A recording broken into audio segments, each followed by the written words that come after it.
নমস্কার, ব্রেকিং বাংলায় আপনাদের স্বাগত। আমি জয়ন্ত মজুমদার। কলকাতা পুলিশের তদন্তেই হচ্ছে শিলমোড় দিল সিবিআই। আমি বলতে চাইছি, আরজি করে মহিলা চিকিৎসককে খুন ও ধর্ষণের মামলায় কলকাতা পুলিশ যে তদন্ত করেছিল সেই তদন্তেই সোমবার দিন সিবিআই শিলমোহর দিল। কলকাতা পুলিশ যাকে মূল অভিযুক্ত হিসাবে গ্রেপ্তার করেছিল সেই সঞ্জয় রায়, সিভিক ভলেন্টিয়ার, তার বিরুদ্ধেই সিবিআই সোমবার দিন চার্জশিট পেশ করেছে। প্রথম চার্জশিট 58 দিনের মাথায়, সঞ্জয় রায় গ্রেপ্তার হওয়ার 58 দিনের মাথায়। তো সেই চার্জশিটে ধর্ষণ ও খুনের ঘটনায় মূল অভিযুক্ত হিসাবে সঞ্জয় রায়কে চিহ্নিত করে চার্জশিট করা হয়েছে। যদিও ওই মামলায় পরে প্রমাণ লোপাটের অভিযোগে টালা থানার ওসি অভিজিৎ মন্ডল এবং আরজি কর মেডিকেল কলেজের প্রাক্তন প্রিন্সিপাল সন্দীপ ঘোষকে গ্রেপ্তার করেছে। কিন্তু যেহেতু তাদের প্রায় আরো 1 মাস পরে, 1 মাস 4-5 দিন পরে গ্রেপ্তার করা হয়েছিল, তো সেক্ষেত্রে তাদের চার্জশিটের ক্ষেত্রে 13 এবং 14 নভেম্বর পর্যন্ত সিবিআই সময় পাবে। তো এখন যেটা বিষয় হচ্ছে যে সঞ্জয় রায়ের বিষয়ে চার্জশিট দেওয়া এবং তাকে ধর্ষক এবং খুনি হিসাবে চার্জশিটে উল্লেখ করা এবং প্রধান মূল অভিযুক্ত একজনই সঞ্জয় রায় এই ঘটনা ঘটিয়েছে এই ধরনের চার্জশিট দেওয়াতে একটা মিশ্র প্রতিক্রিয়া হয়েছে।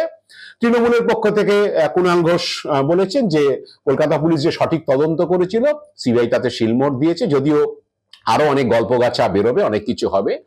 তো এরকম ধরনের ঘটনা আমি সবার প্রতিক্রিয়া আপনাকে বলছি না, আপনাদের বলছি না।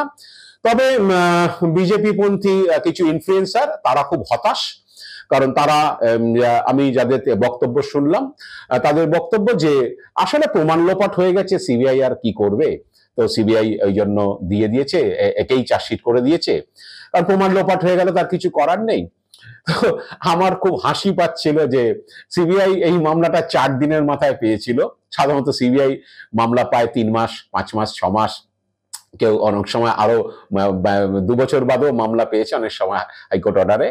তো সেসব মামলায়, অনেক মামলাতেই সিবিআই সফল হয়েছে এবং বেশিরভাগ ক্ষেত্রেই হচ্ছে পুলিশি তদন্তে সন্তুষ্ট না হয়ে সিবিআইয়ের কাছে তদন্ত গেছে। যেহেতু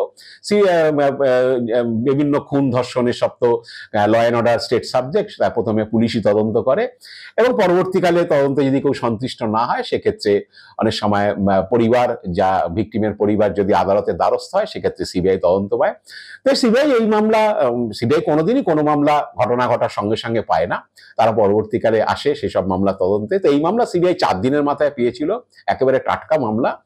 তো আমি যেটা বলেছিলাম, অনেকগুলো ভিডিওতে বলেছিলাম যে সঞ্জয় রায়কে গ্রেপ্তার করার পেছনে কলকাতা পুলিশের 3-4টে বিষয় ছিল, যেটাতে নিশ্চিত হয়েই হচ্ছে সঞ্জয় রায়কে কলকাতা পুলিশ গ্রেপ্তার করেছিল।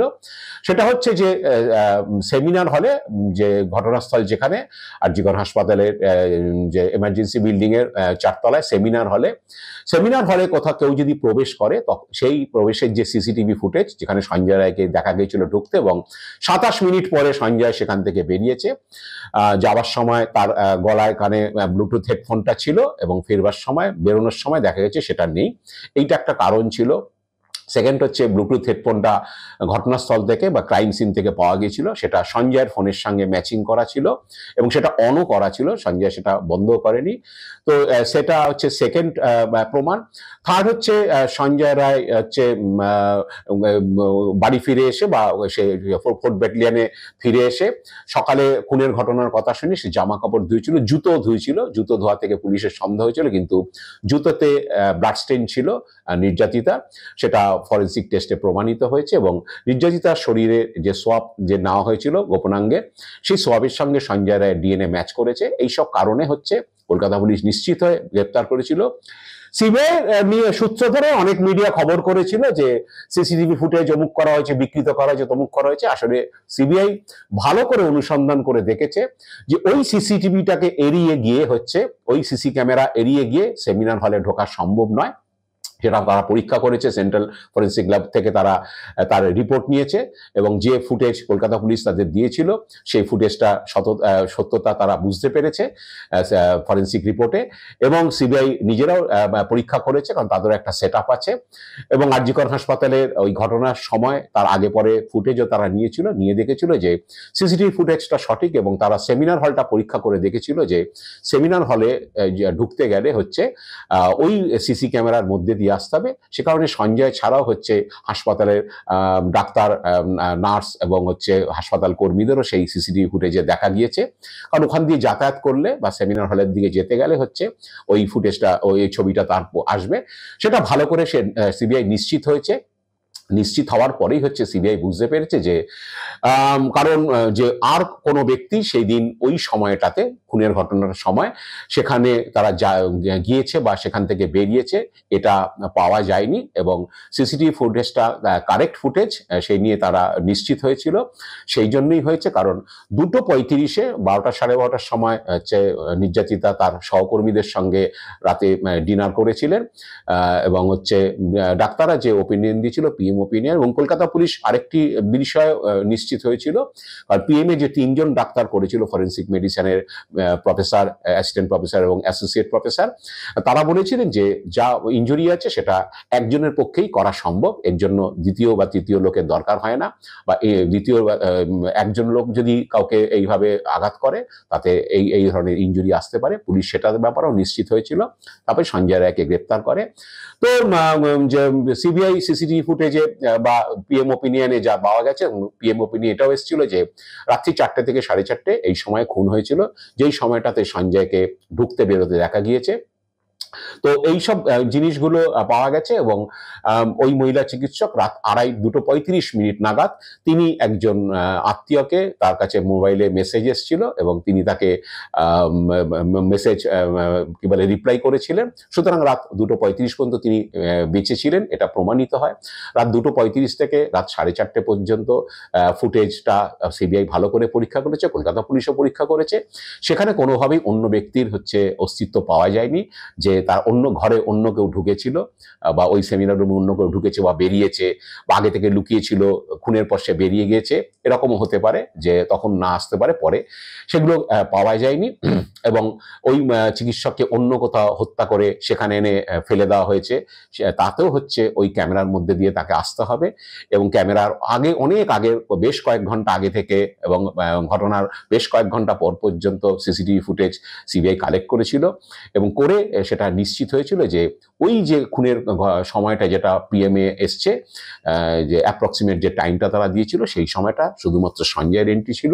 সিবিআই নিশ্চিত হয়েই হচ্ছে করেছে, কারণ হচ্ছে গালগপ্প দিয়ে তো আর কোর্টে প্রমাণ করা যাবে না, সেই জন্য তারা করেছে। এখন যেটা হচ্ছে যে অনেকে প্রশ্ন উঠেছে, তাহলে অভিজিৎ মণ্ডল এবং সন্দীপ ঘোষকে গ্রেপ্তার করেছে প্রমাণ লোপাটের কারণে, তাদের ক্ষেত্রে কি হবে? তো এখন সিবিআই একটা তথ্য আগের দিন কোর্টে তাদেরকে যখন তোলা হয়েছিল বা পেশ করা হয়েছিল, তখন বলেছিল যে খুনকে আত্মহত্যা বলে চালানোর চেষ্টা করেছিল এদের বিরুদ্ধে অভিযোগ।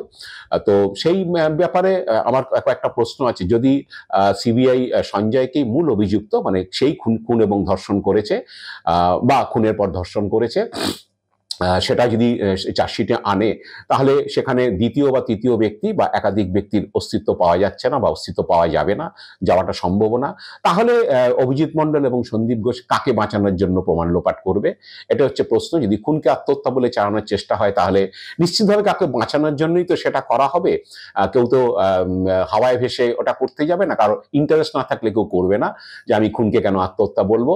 তো সেই বিষয়ে হচ্ছে যে যদি অন্য কেউ না থাকে এই খুনের ঘটনায় বা ধর্ষণের ঘটনায়, তাহলে যে আছে তাকে তো গ্রেফতার করেছে কলকাতা পুলিশ, তাহলে আর অন্য কাউকে বাঁচানোর চেষ্টা তারা কাকে করবেন? কি বলে, ভূতকে তো তারা করবেন না। তো আমার প্রশ্ন এইটাই, যদি সিবিআই নিশ্চিত হয়ে সঞ্জয়কে চার্জশিট মানে দিয়েছে যেহেতু, যে সেই একমাত্র খুনি এবং ধর্ষক, তাহলে হচ্ছে অন্য কেউ যদি অস্তিত্ব না থাকে, তাহলে সন্দীপ এবং অভিজিৎ কাকে বাঁচানোর জন্য প্রমাণ লোপাট করবে? এই প্রশ্নটা এসেই যাবে। সেটা আত্মহত্যার তথ্যে বলুন আর এমনি লোপাটের জন্যই বলুন, কারো ইন্টারেস্ট থাকলে তো কোন লোককে সে বাঁচানোর চেষ্টা করবে। তো এই সব তথ্যটা খাটবে না। এখন সিবিআই বলতে পারে যে হাসপাতালে এমন একটা বড় ঘটনা ঘটেছিল, সেটাতে হাসপাতালের বদনাম হবে, সেই কারণে সন্দীপ ঘোষ অভিজিৎ মণ্ডলের সঙ্গে মিলে প্রমাণ লোপাটের চেষ্টা করেছে, যাতে এটা খুন নয়, এটা আত্মহত্যা বলে চালানো যায়, এই তথ্য আনতে পারে। কিন্তু আমার প্রশ্ন যে অভিজিৎ মণ্ডল নিশ্চিতভাবেই জানতেন যে তিনি পোস্টমর্টেম করবেন না, এবং সন্দীপ ঘোষও জানতেন যে তিনি পোস্টমর্টেম করবেন না, কারণ পোস্টমর্টেম করবেন মর্গের ফরেন্সিক চিকিৎসকরা। তো সেক্ষেত্রে দাঁড়িয়ে হচ্ছে তারা নিশ্চয়ই খুনকে আত্মহত্যা বলে দেবেন না। এবং জানেন যে এই ঘটনাটি যখন শোরগোল হয়েছে ম্যাজিস্ট্রেটের উপস্থিতিতে, সেই ময়নাতদন্ত হবে, সেখানে দাঁড়িয়ে কোনো ইনফ্লুয়েন্স চলে না। সেক্ষেত্রে একাধিক ফরেন্সিক মেডিসিনের ডক্টর সেই পোস্টমর্টেম করবে, সেটাও তারা নিশ্চিতভাবেই জানতেন। তো সেখানে আমি আত্মহত্যা বলে বলে রটিয়ে দিলাম, আমি আত্মহত্যা বলে 4 জনকে ফোন করে দিলাম, আর ফরেন্সিক মেডিসিনের লোকরা খুনকে আত্মহত্যা বলে চালিয়ে দিল, সেটা নিশ্চিতভাবেই হবে না। তো জানি না, এখন আরো 1 মাস বাকি আছে, হাতে সময় আছে সিবিআই এর, 1 মাস 4-5 দিন। অভিজিৎ মন্ডল এবং সন্দীপ ঘোষের ব্যাপারে তারা কি বলবেন। তবে এটুকু যে এই ঘটনার পরে যে শুভেন্দু অধিকারী তিনি হাইকোর্টের দ্বারস্থ ছিলেন সিবিআই তদন্ত চেয়ে, কারণ শুভেন্দু সবকিছুতেই প্রশ্ন তোলা, সন্দেহ তৈরি করা, এটা তার স্বভাবেই দাঁড়িয়ে গেছে। তো শুভেন্দু অধিকারী হাইকোর্টে গিয়ে সিবিআই তদন্ত চেয়েছিলেন। সেই সিবিআই তদন্ত বা সিবিআই তদন্ত চাওয়ার পাশাপাশি সিবিআই তদন্ত নেওয়ার পরে তিনি বিনীত গোয়েলকে কাঠগড়ায় তুলেছিলেন, বিনীত গোয়েলের পদত্যাগ চাই, বিনীত গোয়েলকে হেফাজতে নিয়ে কি বলে জিজ্ঞাসাবাদ করতে হবে, এই ধরনের কথাবার্তা বলেছিলেন। তো এখন শুভেন্দু অধিকারী সিবিআই সম্পর্কে কি বলবেন জানি না, কারণ সিবিআই হচ্ছে তাদেরই সরকার, অমিত শাহ মোদিজি হচ্ছে সিবিআই কে চালান। এখন সেই সিবিআই কোর্টকে যখন জানিয়েছে, তারা নিশ্চিত হয়ে হচ্ছে তারা জানিয়েছে, বা তারা কোর্টকে বলতে পারতো যে আরো লোকজন আছে, যাই না কোর্টকে চার্জশিট দেওয়ার পর তারা কি বলবে। 173 তারা প্রভিশন নিশ্চিতভাবে তো নিয়ে রাখবে যে ভবিষ্যতে যদি তারা কোনো তথ্য প্রমাণ পায় বা কোনো ব্যক্তি জড়িত থাকার তারা প্রমাণ পায়, সেক্ষেত্রে তাকে গ্রেপ্তার করা হতে পারে। তবে শুভেন্দু অধিকারী লাফাতে লাফাতে হাইকোর্টে গিয়ে সিবিআই চেয়েছিলেন, বিনীত গোয়েলের পদত্যাগ চেয়েছিলেন, বিনীত গোয়েলের কাস্টডি চেয়েছিলেন, যে তো আলটিমেটলি শুভেন্দুবাবু আজকের নিশ্চিতভাবে একটু মন টন খারাপ হতে পারে। এখন জানি না শুভেন্দুবাবু ওই ইনফ্লুয়েন্সার আছে কয়েকজন আমাদের বাংলায়, সেই ইনফ্লুয়েন্সারদের মতো বলতে পারেন যে তথ্য প্রমাণ তো সব লোপাটি হয়ে গেছে, তা সিবিআই আর কি করবে। তো সিবিআই এটা প্রথম দিনই বলে দিতে পারে যে আমরা এই তদন্ত করতে চাই না, পুলিশই করুক, তথ্য প্রমাণ লোপাট হয়ে গেছে, সুতরাং আমরা করব না। সিবিআই সুপ্রিম কোর্টে অনেক বড় বড় কথা বলেছে এই তদন্তের বিষয়ে।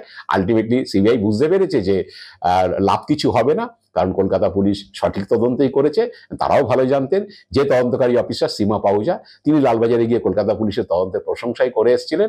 কিন্তু এখন যা অবস্থা, যেভাবে রাজনীতি হচ্ছে বিভিন্ন বিষয় নিয়ে, বিভিন্ন ঘটনা নিয়ে, তো তারাও তারই শিকার, তার বাইরে তো তারা যেতে পারে না। তারই পরিচয় নিশ্চিতভাবে সিবিআই যাই হোক করেছে। এবার হচ্ছে কোর্টে আগামী দিনে সিবিআই আর কি বলে, তার জন্য আমরা অপেক্ষায় থাকবো। আজ এ পর্যন্তই। আপনারা ভালো থাকবেন, সুস্থ থাকবেন। নমস্কার।